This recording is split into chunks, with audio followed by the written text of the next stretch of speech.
All right, welcome back to Bad Points. We've got Dan Wiggins with us once more, and a disclaimer here. I have not given him a rundown on the topics we are discussing. So, with some guests, that would give them the grace, which explains why they're not being very concise or even coherent at times. But in your case, I think it'll just validate your competency.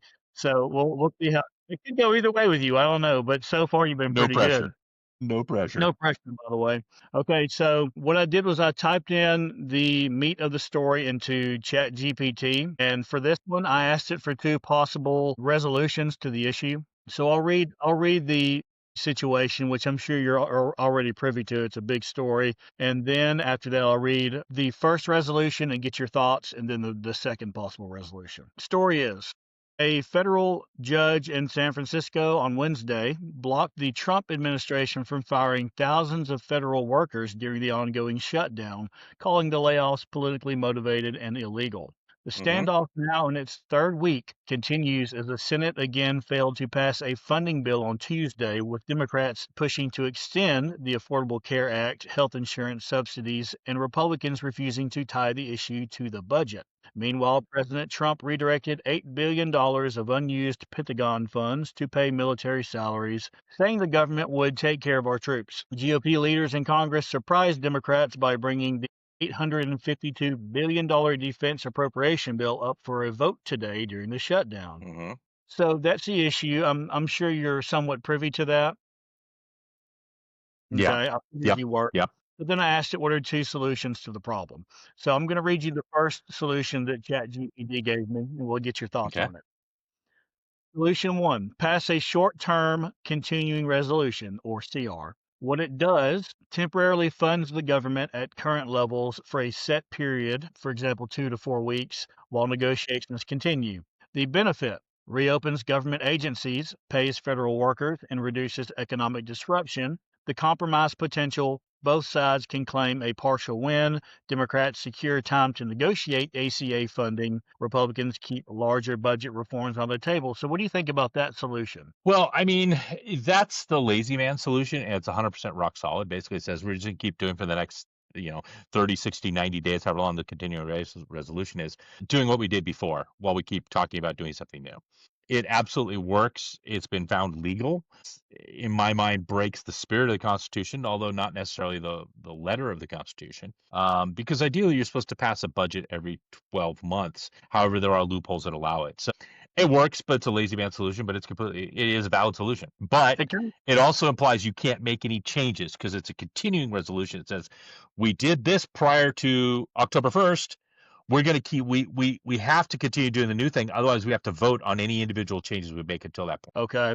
It kind of sounds like a band aid so that they can keep arguing it. 100%. It's like we're not going. We're going down this road. I don't know if it's the right path to go or not, but we're going to keep going down it at least for the next 2 or 3 stops, next 2 or 3 off ramps to see if it's just the right one. You can't change what you're doing in a continuing resolution because it's literally called a continuing resolution. We keep doing what we did before at the same levels we did before. If you want new spending, you want to make changes, that's a new bill. That's all Yeah. there's to it. And it seems like that the purpose of that temporary compromise would be just to make sure people are getting paid, in other words, not disrupting the economy. Exactly, exactly, exactly. So, number two, this is the alternative that ChatGPT gave me. Separate the budget from policy disputes. What hmm it does, Congress agrees to pass a clean budget bill that funds the government while contentious policy issues like ACA subsidies or defense allocations are debated and voted on in separate legislation. The benefit would be it prevents essential services and workers from being used as political leverage. The compromise potential: each side still gets to fight their policy battles, but without hurting federal employees or military pay. And my first question is, what's different about this compromise than the other compromise? You're just basically changing what you're doing. The difference is uh you're making a change to the spending, or you're saying you're changing the law effectively without actually voting on a full change of the law. Whether or not you can do that, I have a disagreement with it. It'll probably be found that you can do it, but the difference is You're saying, okay, well, we're going to change some of our spending, some of the things we're going to do for at least certain groups, and then continue with the rest of it. A continuing resolution means we're keeping everything the same as before. If you're going to make changes to parts of it, I think you have to go back. Personally, I think you would have to constitutionally go back and do all of it in a chunk. But if you don't, such is life, right? Yeah, and so it sounds like the better solution would be the Band-Aid. Like, hey, let's give ourselves more time to keep arguing this issue. Hopefully we figure it out someday, but something has to be done right now so that we don't have thousands and thousands of people that just don't get paid right now. 100%, 100%, 100%. And that's, you either continue it or you don't say, well, we're going to play favorites. Because if you're playing favorites, it's like, okay, well, the Senate can't do that. The House has to go back and revisit and start things up. And that kind of opens up the whole can of worms of like, well, if we're going to open up the bill, everything's on the table. We could literally say, we're also going to go ahead and add in $1 million kicker for audio companies in Las Vegas to scale, which I would be 100% in favor of, being one of those. No bias here. No bias is No bias just or nothing. makes good fiscal sense. Yeah, but those kind of laws and changes could be thrown in because now you're opening up everything to negotiation, which means nothing is funded because you have no funding bill until the new bill is approved with these things. So if one side says, oh, well, we want to add these other things, that's all we're doing, well, the other side gets to do the same thing too. So you're slowing it down. So it is a legitimate approach, but it's not like, oh, we're only going to do these few things and continue. Everything is on the table. Everything is open down to we're going to declare, November 7th, Seth Jones Day. All that becomes legit to put into the law. Everything's stopped until then. So if you want to continue doing what you're doing, with the easiest, lowest draft, you just do a CR with a limited time frame on it, and you say we're going to sit down and negotiate out everything else that's important to us, so that by the time the CR ends, we have a bill that we can actually go forward on. You don't hold up a CR and say, well, unless you do this, because essentially what they're doing is saying we're going to negotiate that deal that we're trying to put off for 30, 60 days, give us time to talk about. We're going to negotiate it right now, but at the same time, beat you up by making you look bad. Right. Now, a possible issue that I'm seeing is that obviously I think anyone who pays any attention at this point sees this, and that is whereas back in the good old days, the Democrats and Republicans, at least compared to right now, weren't that different. Like they agreed on big thing. Like they had the same ethics, I guess, is what you could say. But these days we have people that are, I mean, they're communists. They have they had the completely different worldview, right? Yes. Been learning this for decades in school and colleges, and then the adults start mentoring their children the same way. So we have completely different ideas of it. So what's to stop them, and is it even possible for them to like, okay, we passed the CR so we can negotiate longer, and then at the end of that time frame, still haven't sold it, another CR? Couldn't they do that forever? 100%. And that's actually what's been going on for, a little more than a decade. There hasn't been actual budgets passed for, geez, I think the last one was under Bush. It's literally been like 12, 14 years or early in Obama's thing. I mean, it's been more than 10 years, I think, since we've actually had real budgets. It's been CRs going all the way through with little negotiated changes to each of the CRs, which, again, in my opinion, is not legal. You actually probably need to pass a budget every year. They're kicking the can.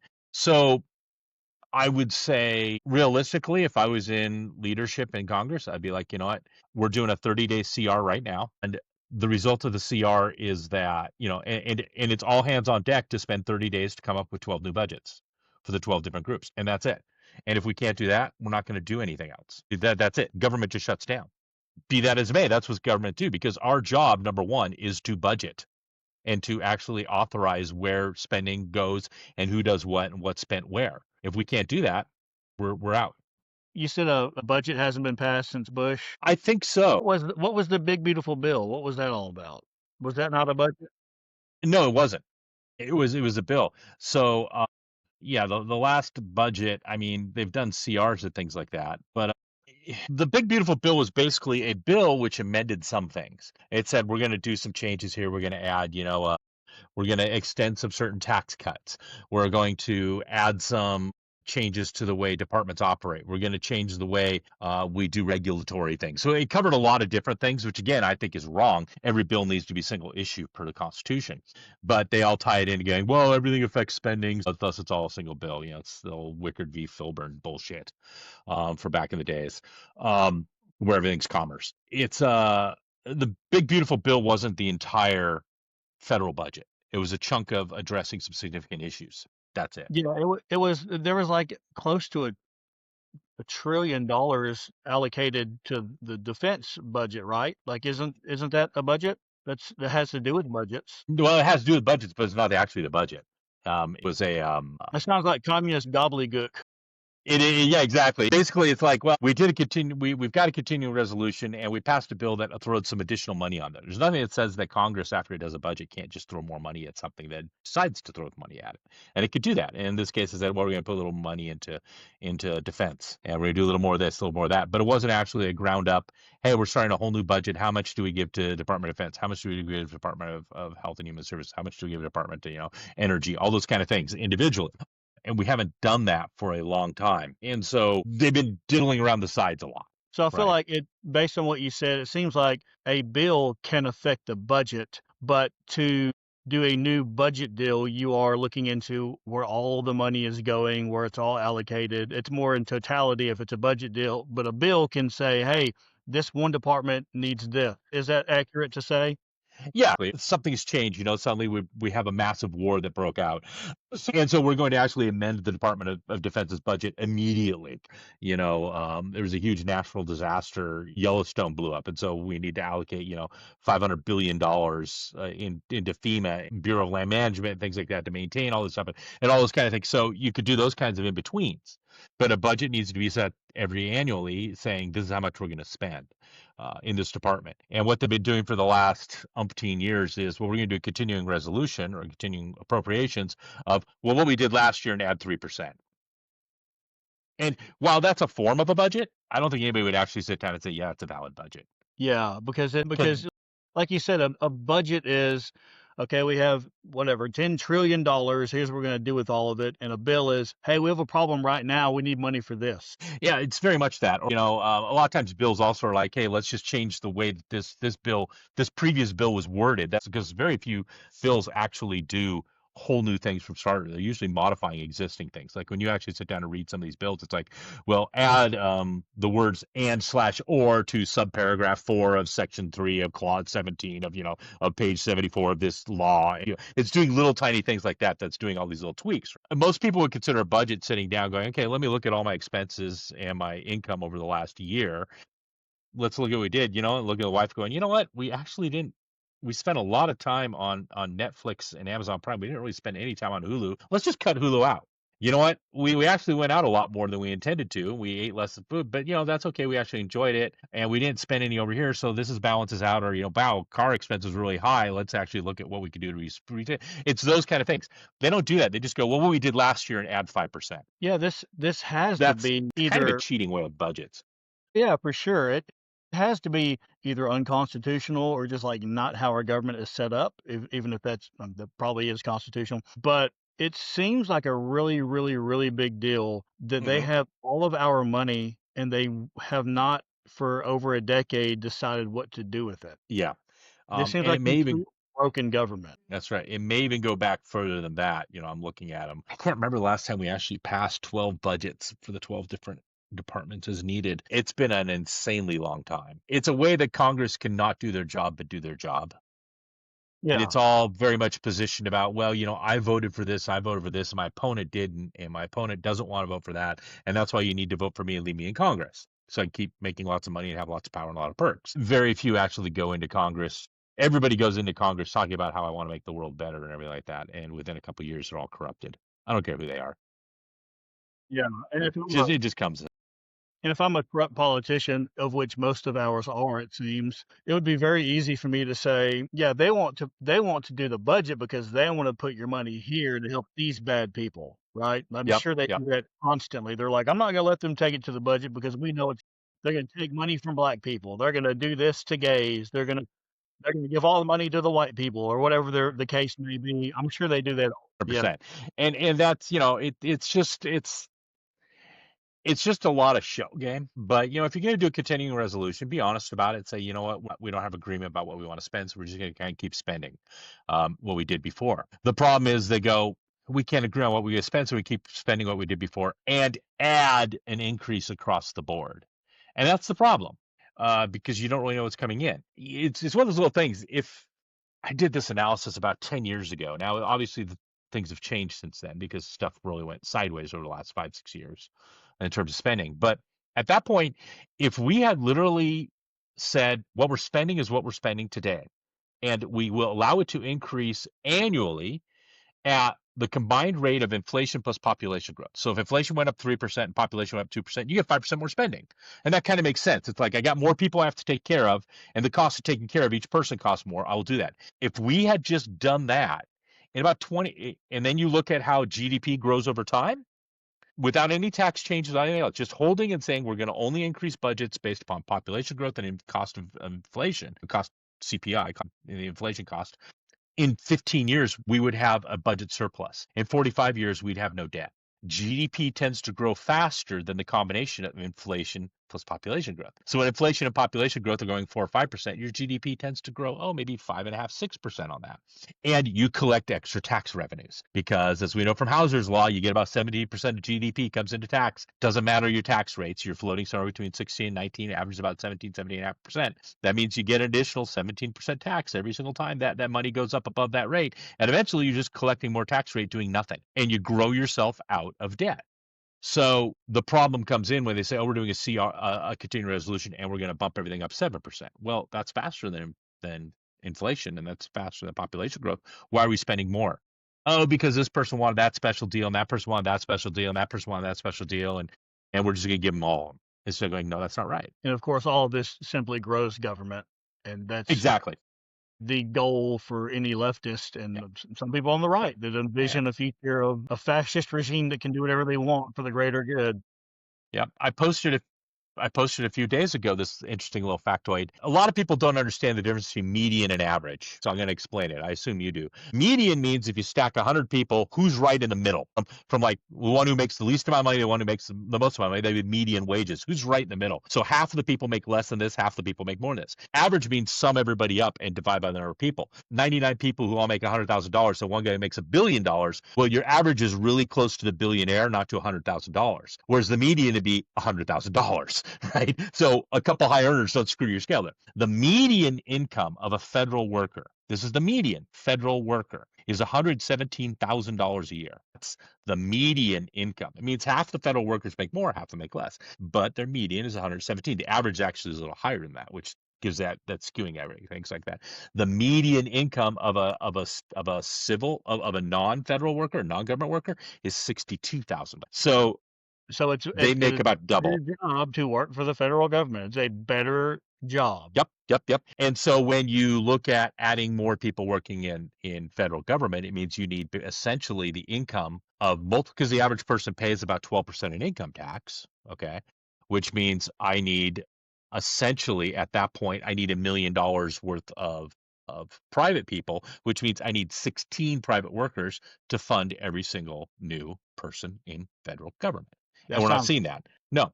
And so that's where some of that problem comes is, well, we just want to grow government. Why? Because it gives me more power. It gives me more people. It gives me dedicated voter base. It gives me a lot of things. But at the same time, it strangles everybody else because now your private citizens are having to work way more and pay more taxes to support that group, that load. And so any business owner would look at that if it was their own employment, their own employee base, say, no, this makes no sense. We're not doing it. We're going to get rid of it. And there's But no it's easier.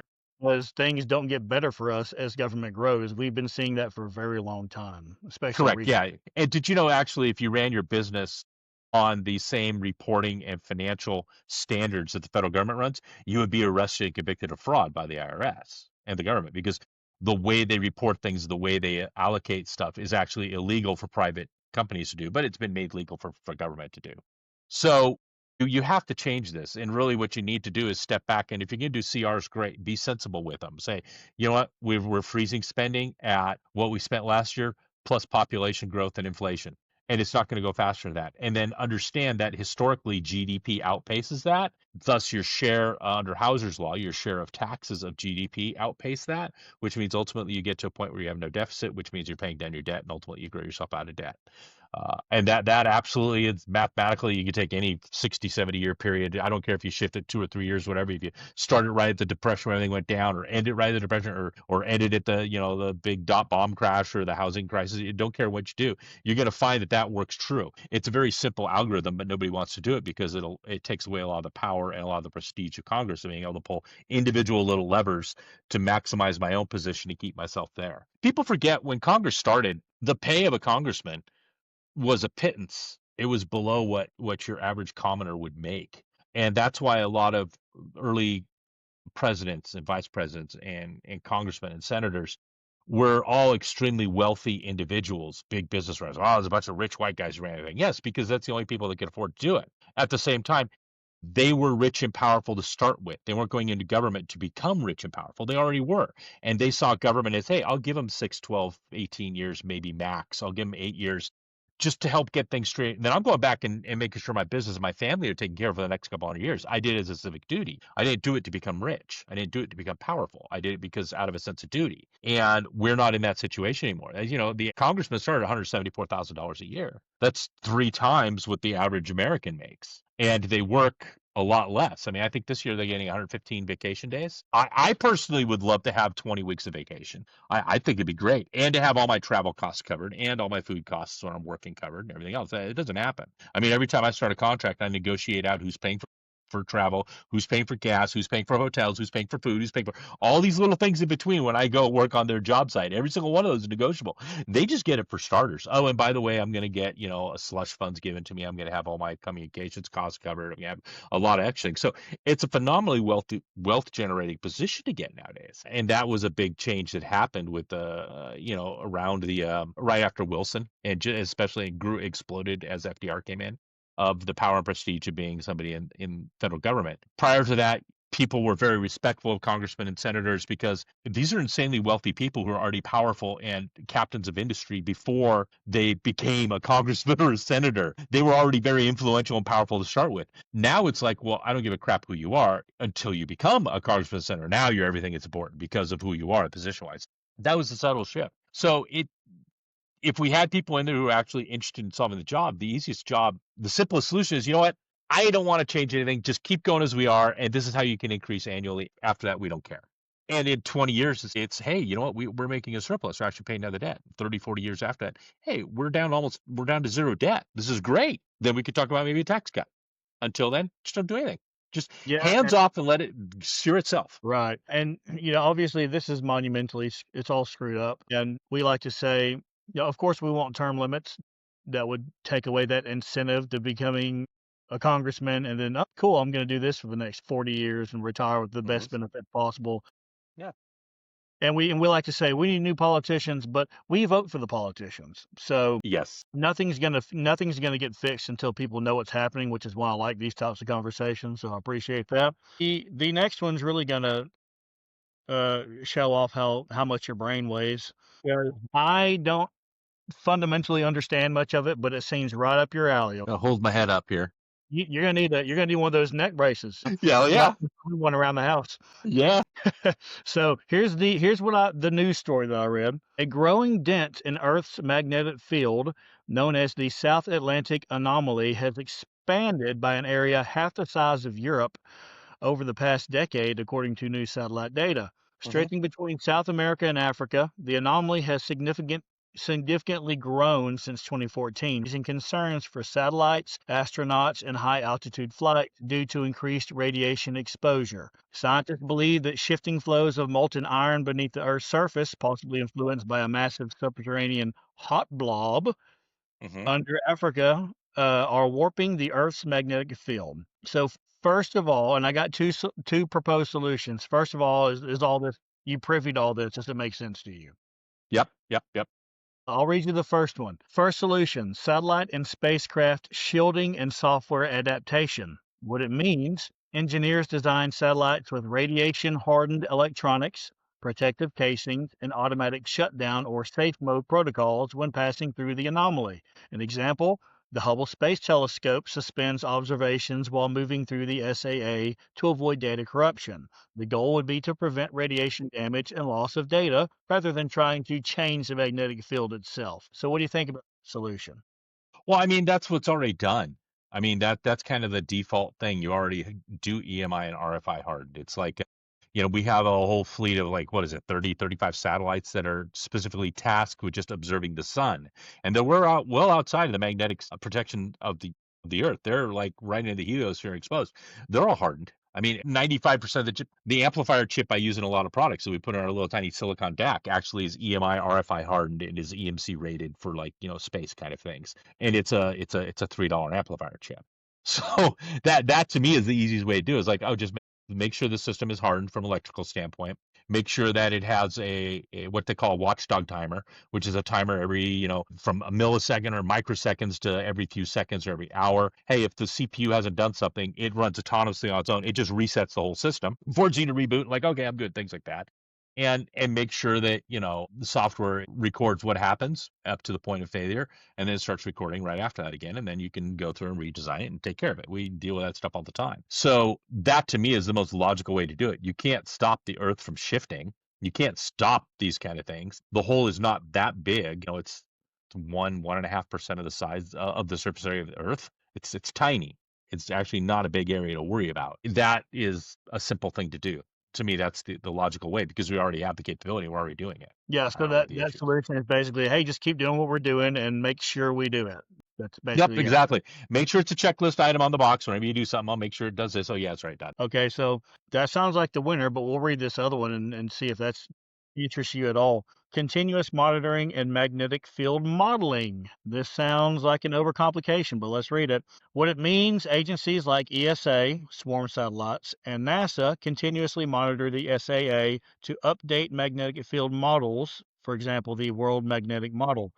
Purpose would be to help pilots, navigation systems, and spacecraft plan safer routes or adjust instrumentation timing when passing through the affected zone. Long-term value improves our understanding of the geodynamo, the movement of molten iron in Earth's core that create the field, which could one day allow predictive or compensatory technologies. Just reading that, it kind of sounds like something the climate change people could hop on board with and say, no, we have to spend all this money so we can do this the right way. That's the exploitable aspect of that solution. So what do you think about that Yeah. one?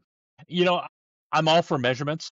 I'm an engineer. I'm a scientist. Data is the ultimate truth. If the data doesn't support it, you're wrong. Like, as a Feynman was famous in one of his lectures is, if you create a model which is literally a guess of what's going to happen. You design experiments to prove it out.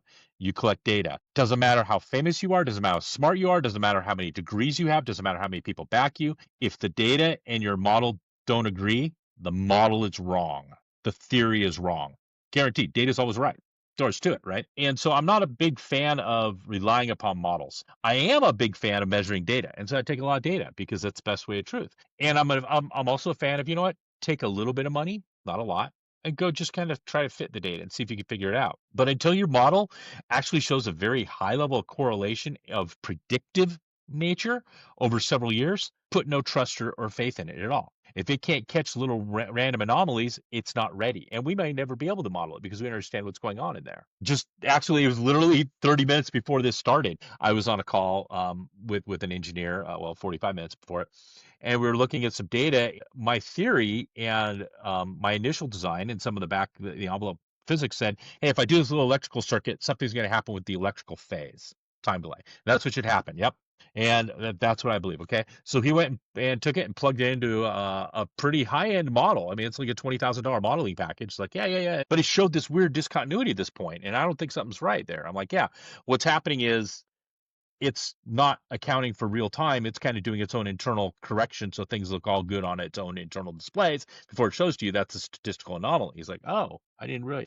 Models will actually fudge the data and break themselves because of the way they were inherently programmed to carry it. In this case, phase, it was taking once it hit a minus 180 degree phase for the electrical nerds out there. It was basically the phase wrap on a graph when you see it go from 180 to from minus 180 to plus 180 or the other way around. What's showing is actually it should go, minus 180, minus 190, minus 120. But to keep it on a 360 degree plot, we just wrap it over and your brain has to say, oh yeah, that's a continuation of those circles. Well, if you don't understand that up front, it kind of bites you in the ass. So I would be very much a proponent of, let's keep measuring it because it affects more than just satellites and guidance systems. It can also affect how crops may be affected, what we may want to consider if we got higher UV emissions for areas of people coming over. Like, we get high UV warnings up here in Las Vegas all the time, not because the sun's always out, but because we're also, my house is above 3,300 feet. So it's like Denver, you get a lot more UV exposure there than you do when you're down like in Orange County, in Huntington Beach, where you're at sea level. So UV exposure becomes more important. I want to know that magnetic things will affect that. We know it'll affect the way birds migrate because they use the magnetic field to figure out where they're going. So I'm all a fan about measuring that. And then, if you want to put a little bit of money, 0.5%, 1/4% towards building models and seeing if you can predict for them, great. But until you've shown that, hey, this is our 1 month, 3 months, 6 month, 1 year, 3 year, 5 year model predictions, and this is how the data, and we had a correlation where we had a 95% correlation value. Until you've hit that point, your model's not worth actually relying upon for anything. Just go with the measurements. So it sounds like obviously if you can just make, and we can make our equipment durable enough to handle this where it's not an issue, Mm-hmm. that would be better than modeling because as you said, we can't change the fields anyway. One question I had was, do these magnetic fields, the changing of them, does that affect humans? Like, does that affect our bodies? Not really. There's a lot of people who worry about magnetic fields, will mess with your body and things like that. The magnetic field on the Earth is essentially static, and people worry about like with headphones, magnets in here are going to affect my brain and stuff like that, right? I'll tell you what. If I take this pen right here, right, and I move it through the magnetic field of the Earth right now, it's generating magnetic fields that are about 100 times stronger than what are coming out of the magnet as far as my brain's being affected, just by doing this. It's very weak. It's very static. It takes motion through it. It's not an issue. I wouldn't worry about it. What it will affect, though, is like, hey, your compass is now pointing in the wrong direction, which can kind of suck if you're actually doing like compass directions, right? Right. It will affect how birds orient because there is proof that actually birds will reorient themselves. And sometimes around magnetism and electricity are linked. They're basically dualities. They cross each other. So when you got high magnetic field, you tend to have high electric field potential. High electric field potential gives you high magnetic field. So they're kind of cross between. And what they've seen is that when they put in a lot of like large power generation, we have a lot of high voltage, high electrical fields, transmission lines all kind of converging. You have high magnetic field strength too, because the way they work together, the way they kind of cross each other, and that will actually cause, they've actually measured diversion of migratory paths of birds because they do use some magnetic field to help migrate. They'll still get to where they eventually want to go, but it'll cause them to stay going straight. They might, they do this little diversion around closer to a power plant, and then they keep going further north. So it'll affect that kind of a thing, but it's not going to affect humans in a bigger point. And hey, you know what? Your compass from 50 years ago, you need to recalibrate that because north is no longer that direction; it's now that direction. Right. That's all. That's all. Okay. So the fact that we cannot affect these issues anyway No, we can't.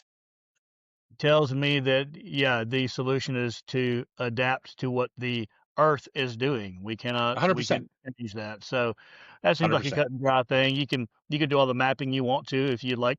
If you would like more money for your budget, which I'm sure they would. That's why I kind of lean against the modeling. Like you said, oh, modeling is great. Go Yeah. ahead. You put a little bit Hmm. to it, but I could just see that being so exploited. But really, anything can be exploited. Although you're kind of damned if you do, damned if you don't. The last thing I have, okay?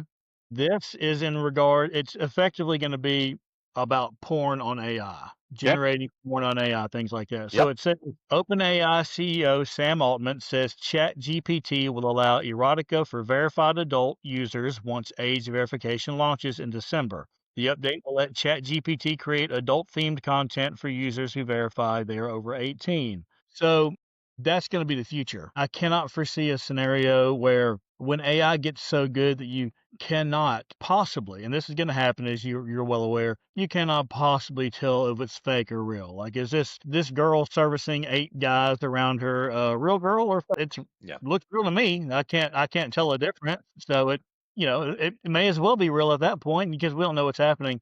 So that's going to be a big point of contention in the future. So what I asked it was, if I can find it, I asked it effectively, what are two possible ways to fix the issue that would be advantageous to, there would be a compromise, effectively, Hmm. some compromise. Now, whether people are willing to compromise or not, it's a different question. But the first answer it gave me was age-gated, verified access with platform safeguards. How it works, platforms only allow adult erotica for users who verify they're over 18. Content is watermarked or labeled clearly as AI-generated adult material. Platforms maintain logs or monitoring systems to prevent minors from accessing content.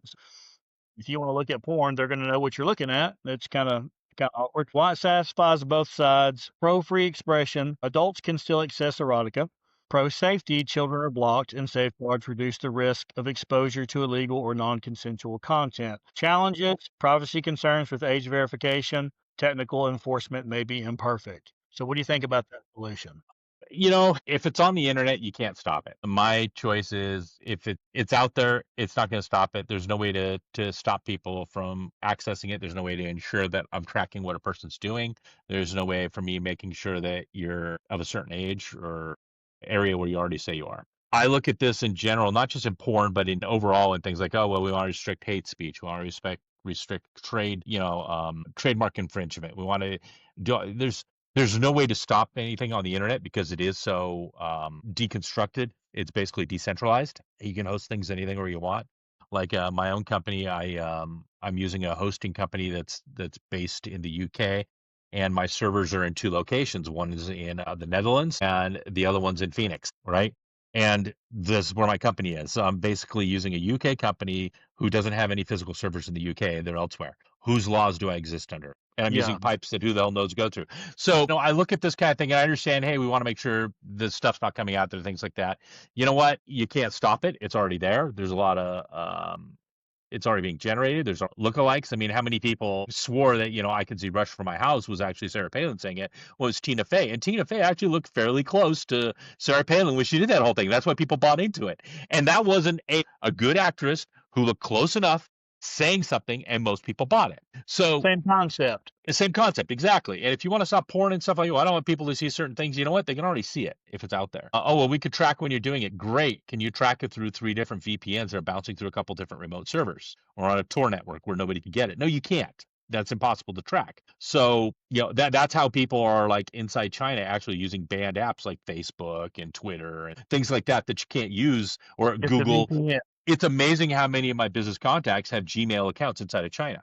Google doesn't operate inside China. If I go in there, my Gmail doesn't work unless I open up a specific VPN to a certain country and then I use another forwarder from there. And then I can get everything I want.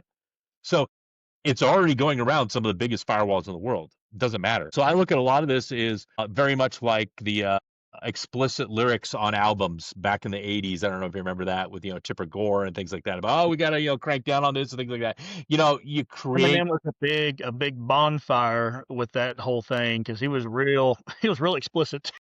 Exactly. All that kind of stuff. They're like, oh, we can't have it, things like that. You can't legislate it. You can't stop it because it's out there. I mean, it's impossible to stop. You can get any movie you want literally the day it's released for free on download on the internet. Trying to stop this, trying to legislate around it is a lot of bluster. It's a lot of, look at me, I'm trying to protect things. That does absolutely nothing to those who actually want to access it. The way to do it is just to set up social mores and develop your family and your friends and your kids around you to maintain those social mores. Just say, we're not going to participate in it. Because the truth is, you can walk in any 7-Eleven and buy a pornographic magazine, and it's completely legal. And it should pretty much be completely legal to be able to do that. Supreme Court's found is like, well, what is, what's legal and what's not. A lot of legal, you know, should alcohol be legal or not, right? I mean, that creates a huge amount of problems. We allow it. Drugs, should pot be legal or not? Where every state says yes or no. Federal government says no. Who wins? What's right or wrong? I mean, it comes down to kind of how libertarian do you want to be. I do have my limits towards libertarianism, but when it comes to porn, you can't stop it. It's a lot of people who are trying to make a big political hay right now and making a name for themselves about, like, I'm championing this so somebody can't make fakes about somebody else. Well, they're already making fakes about somebody else, and it's getting bought. And a lot of times, it doesn't matter. You don't even need AI to do it. You just need a close enough look person, and you can simulate it, and you're done. I don't care. What about indecent exposure? Like you can't walk around naked. Isn't there some sort? You can in some areas, but generally you cannot. You get arrested. But yeah, you're right. California, they're like half of them are naked, it seems. But could you make? I know you could. I know you can. I've come around Mhm, this. Can you do this? You can do mhm. anything. Yeah. I've Yeah, learned yeah. that when I was a kid, I was led to believe, "Oh, no, you can't restrict free speech." Yeah, you can. No, Yeah, you you can. can't. You can't allow this. Yeah, you can Yeah. do anything. Yeah. Yeah. Yeah. Yeah. We can make Yeah. murder legal. We are the people Yeah. who make the things legal. So Yeah. that was a new phenomenon in my brain the past couple of years. What about making the distribution of porn illegal? But hey, you want to get on your chat GPT at your house and generate the most disgusting, vile, grotesque porn and watch it by yourself? Fine. That you have the freedom to do that, but you cannot generate this stuff or film this stuff and put it out on the internet. Like, how would you? Because there are people on both sides of the argument. There's people like, I don't want porn in my country. I think it's bad for society. I don't like the Yeah. repercussions of it. I think it's destroying the family unit. I think it dehumanizes people. Then you got the other side. It's like, hey, just because you think that doesn't mean I shouldn't be able to do it. I'm not hurting anyone. I'm watching Hmm. porn. Me and my friends have a website where we put our favorite porn on there, whatever the case may be. Could you somehow have a compromise to where it's like, have all the porn you want, but don't make it even remotely possible for anyone to stumble upon it? Because right now you can get on social media and like, I didn't look up porn. Why is there a naked woman on my screen? You know what Yeah. I'm saying? No. Would that be a decent compromise there? It's in theory, but you can't do it because if you're going to participate in a social forum, then and I can post what I want in that social forum, and unless that social forum has like 1,000 dedicated people, nonstop people, not AI chat bots, because AI doesn't really exist. It's terrible at making judgment decisions. Constantly analyzing a single thread about what came on or not, it doesn't matter, and they can't look at it until it's posted in the first place, right? And so you can't stop it. It's like people don't understand a law against drunk driving will not stop drunk driving. A law against murder does not stop murder. It Police just cannot, it yeah, de-incentivizes disincentive. it. Yeah, Exactly. So a policeman, and that's why it came out, legally, a police officer has no responsibility to actually protect you because they can't. They can't actually take action until something's started against you, right? Or somebody's actively in the process of assaulting you on a way to assault and battery charge. That has to, there is a gray area of threat. So you can't stop something until it actually happens. A lot of people are like, oh, we could be smart and predictive and things like that. And we make adaptive system. Like, no, no. Like what? Like, oh, ABS. I go, ABS is a perfect example. ABS doesn't stop you from skidding. What ABS is says, oh, you're starting to skid. Here's what I'm going to do to help you stop skidding. You've already started skidding. ABS, anti-lock braking system, doesn't kick in until it's already needed. You're already skidding. Then it kicks in. So you can't stop people from looking at porn until they've actually seen porn. but you So with AI, you can stop them from posting it on your social media platform. no, you can't. AI can recognize images now. It can recognize videos. And in 10 years, why can't AI immediately scan everything that's posted on their platform? And if it's a naked person, immediately remove it and ban that account. Surely AI will be able to pull that off. So if I'm showing a newborn baby that was just born, I'm showing it to my family on my Facebook page. Look at my new son that was just born, or my new daughter that was just born, an infant that's oftentimes naked. Is that porn? AI that would be programmed into the AI to make that decision. Well, but again, is that porn? You might say no. I might say no. Somebody else might say yes. Who programs it into AI? Think Yeah, about but that. Right now, AI screws a lot of things up. I can go ask AI. I've done it just recently. Give me the specifications for my silicon DAC, and it comes back with a fairly good description. And then it starts putting numbers in that are not anywhere real or they're nowhere to be found. It just makes shit up right now. AI is not intelligent. AI is stupid. People don't understand it. AI simply does not exist as we've been promised it.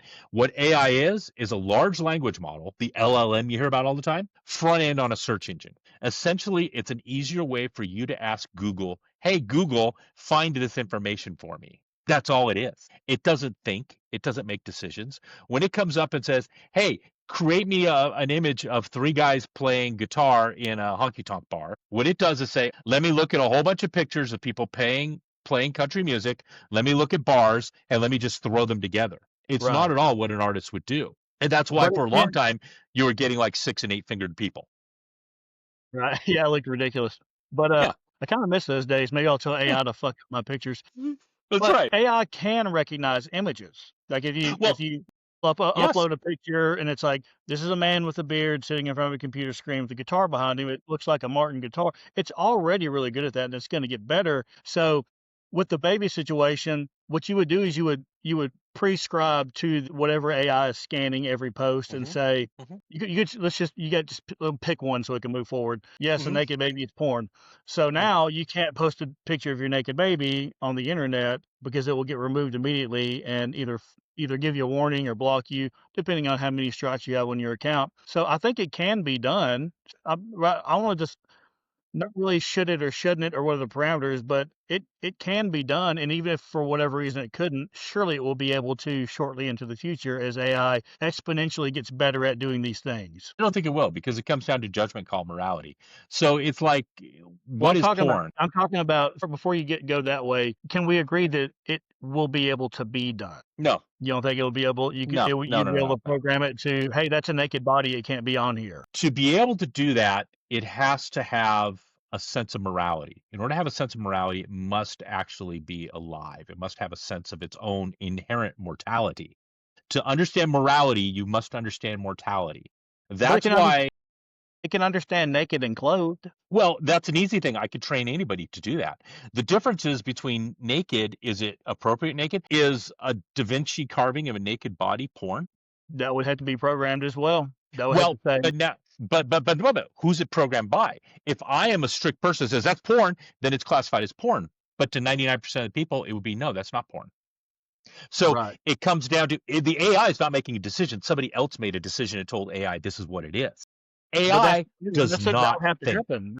That would have to happen. But once someone else makes the decision for the AI can now carry out the will of the person who made the decision. Great, great. And let's say it says, you know what, the Venus de Milo, perfectly fine. That's not porn. That's art. Great. And now I do a cover of Venus de Milo. It looks very similar with a porn star with her tongue going. Well, Yeah, that but that would be just but again that would be decided, and then the AI could carry it out. but again, what you're Well, breaking boy, down to is you're you're trying to assuming AI say can think, and it cannot. AI no, cannot think.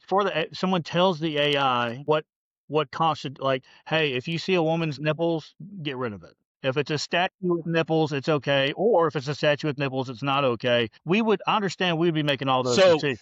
I don't understand, but that's where it breaks down. Is it a person acting like a statue? Well, now they've got around it showing their nipple. That's perfectly fine because well, it's they're a person acting like a statue. That's allowed, but a person not is not. So it comes down to morality. A decision of morality is based on a person's inherent mortality, their understanding of their mortality. That's why you'll see people will make a decision. You know what? I want that guy's car. I'm going to go kill him and just take it. That's what, like, I've got two cats, right? I've got an older, smaller cat and a younger monster cat. Our older guy, he's like 19, and we brought him over from China, and he's about 4.5 pounds. He still gets around, jumps up on the bed, things like that. And then the younger guy, he's Does he respond to Cantonese or English? a Mandarin. Yeah, yeah, he Mandarin, there you understands go. Mandarin and English. Yeah, so yeah. So, but then the big guy, I mean, he's 11, but he's also like a 19-pound Maine Coon, right? I love a Maine Coon. Oh, me too. They're just the sweetest cats ever. But when he wants the pillow, he just takes the pillow. He doesn't stop and think, well, Coco's old and he's already there, and I have this pillow over here. It's like, no, no. I see he's happy on that pillow. I'm just going to take it from him because he has no sense of his own mortality. Cats will do things like, oh, that scares me. I want to run away. But then they'll also go up like, hey, an exposed electric cord. I saw it shock my dad. I'm going to go over and lick it and see what happens too. Right? I'm going to go chew on it. They don't have that sense of right or wrong because they don't inherently understand their own mortality, that they have a limited time on this earth. They exist and they respond to things in the minute. And that's why cats, like, we could brush the mats out of the Maine Coons, have super thick fur, right? And so you brush the mats out of him, and he pulls and yells, like, he hates it. 5 minutes later, he'll come back, sit up next to you and goes, what are we doing now? His mind doesn't comprehend that, oh, wait a minute, this guy still has the brush in his hand. He's going to brush me again and pull more mats out and cause me pain, right? They don't make that combination. Morality is based upon your understanding of mortality, of your own mortality. If you don't believe that if you have any issues with mortality, it doesn't matter, then you just got to become a depraved psychopath, things like that. So a decision of morality comes down to that. If you're relying upon a computer to make your decisions about morality, it can't because it doesn't understand its own mortality. It has no mortality. It doesn't understand that. Thus, somebody must program it, which means at the end of the day, all you're doing is taking an individual and saying, you now are going to set the rules, and it's not AI, it's basically just computer filters. So going through and saying this is allowed, that's not. Well, who makes the decision about what's allowed, what's not? Well, that guy over there in that desk did. Why does he have that right to make the decision for me? I have the right. It would just be like me saying, you know what? I get to decide how long your beard is going to be or what type of hat you're going to wear every day, Seth, because that's my job. I have that right. Well, So I don't. you're making a libertarian argument, basically. Well, I'm not making a libertarian argument. I'm making a basic human rights argument. So I'm a libertarian argument because I believe there are things that are porn that shouldn't be seen by younger people. I believe graphic sexual depictions shouldn't be done. I believe seeing actual genitals should not be shown to people until they're at least 18 and up. Things like that. There's some common morals that we should have. I believe that alcohol, basically there should be highly restricted. I believe, like, hey, when I grew up, my grandma and grandpa used to give me sips of beer and sips of wine and things like that. That's not a problem. But I would go 100% totalitarian. It's like, hey, if you're pulled over and you blow anything other than 0.000, you're going to jail, right? Not because, well, I didn't blow 0.08. I've met people who are completely lucid and you wouldn't have anything to do that they would do below a 0.12 and others at a 0.03 and they're like just 3 sheets to the wind and falling over. That's what matters. So I would be hardcore on some of the things with libertarians. You know what? I believe that if you could take whatever drug you want and if you have a reaction to that drug, fuck you, you die in the street. The state's going to do nothing for you. Nobody has to do anything for you. If you OD on heroin, sucks to be you. That's your own choice. If you smoke pot and your testicles shrink, big deal. We're not treating your testicles at all. You grow man boobs, nobody's going to cover it because you smoke too much pot. That's not my problem. That would be my solution to it. It's like if you want to do something to your body, you're the only one pays a penalty. Nobody else comes to rescue you. You're in for it. That's not libertarian so much as that's just hardcore of understand your own morality and what you want for your own life. Understand your own consequences, right? So don't poke the bear and then yell for somebody to come rescue you when the bear's attacking you. No, sorry, you poked it. It's your own fault, right? We're all going to sit around watching you go, yeah, that's why you don't poke bears. Right? So that's kind of where I come down on with porn and things like that too. But that's where I also come down with it on trying to protect people from what they want to see. And that gets to the point of, well, this is why you should, if you don't want kids to see porn, you don't want your kids to be exposed to violence, you want your kids to be exposed to a lot of things, you need to control the access that they have to those kind of things until they're of an age where you can have a discussion and say, this is why we believe that it's wrong. Not that I believe, but why we believe it's wrong, and this is what you're going to do about it. Right? Yeah, That's and where you get sense right or wrong. we're about out of time, but let me say this. I think the most common sense solution would just be to utilize technology to further expand filtering ability, personal filtering ability. And if we wanted government involvement, you just tell like, hey, if you want to, which it's another regulation. I know that I don't like regulations. I know you don't like a lot of regulations. You probably hate them far more than I possibly could due to your experience. But I think if there is a law like, hey, if you're going to have a platform where people can post pictures, video, media, whatever, you need a feature where the user is able to filter out certain aspects. Like, hey, I don't want any naked bodies or whatever. It would still, as of right now, be complicated because of the examples you gave, like a baby, a statue. But you could probably further customize it. Like, let's just say you're scrolling through, you see two naked women making out or whatever women do together. Um, and you can, you know how Twitter's got the three dots. You can push it, and then you can comment, do something related to that post. Yeah. You can put, this is inappropriate, and then maybe AI could ask you what's inappropriate about it. Well, there's naked women, and then you keep, and it's like, gotcha, saved it. I know your preference is better now, and then you keep scrolling. You see a naked baby, and maybe AI in all of its glory could say, is this appropriate? Maybe it could prompt you, right? And that's just an added detail. Or you can push the thing and say, hey, by the way, this is not porn to me, right? Yeah. Does that make sense? Is that doable? And do you think that's a good compromise? Well, hey, you can govern your own life on these very popular sites that we all want to use. Yeah, I mean, it's something like that would absolutely work. I think doing it on an image basis is going to be nearly impossible just because there's so much variety in it. You look at the same picture from two different viewpoints. It's like Venus de Milo versus Venus de Milo looking kind of slutty. One's porn, one's not. And they're the exact same picture. And how do you separate that out with AI? You can't. So I think it probably come down to more like this user's had a couple Seth says he doesn't want porn. This user's been flagged 2 or 3 times for showing porn. We're just going to show the fuzzy image, and it's up to you to uncover it if it pops in your screen or not. And if you don't, then we just keep going on fine. I think that's the way it is. That's the easier way to do it. Is like, hey, somebody at some point's flagged this. We know Seth says I want the highest porn control level possible. This person's been flagged 3 times as being porn. All their posts from now on aren't going to be like that. And anybody who reposts them, we're going to flag anybody who reposts them even because that's the highest. So any images that if I'm reposting that stuff and I show up in you, all the images I repost are instantly flagged for you being fuzzed out, whether they're porn or not, because it's like, well, he's reposting what Seth would consider porn. So I think you break it down to a user basis because sometimes the same person will consider something abhorrent and then in a slightly different context, completely legal, Yeah, and completely fine. and of course, if your kid's like, I want a Twitter, then you can just the first thing you do when you create the account, like I don't even want a naked statue or a naked baby. I don't want nothing. My kid's using this. They don't need to see anything even remotely like that. Yeah, yeah.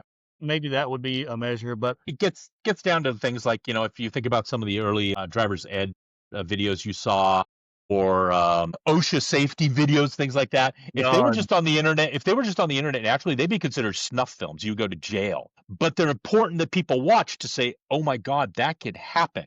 This is why I need to watch that and see it." So it's completely contextual basis, and that's where it breaks down. That's where AI breaks down because it doesn't understand the context, because it doesn't understand what you're looking for exactly at this moment and where your head is at an exact moment. The only person that knows that is you. And that's why having somebody else make those decisions is kind of a bad thing, in my opinion. yeah. I think the easiest solution is self-governance and tools to Yep, help you do that. All right, 100%. Danny. Well, you gotta something to do. Let's try to do this again next week. It's always fun, man. Sounds good, man. See ya. All right, Dan. See ya. Take care. Bye.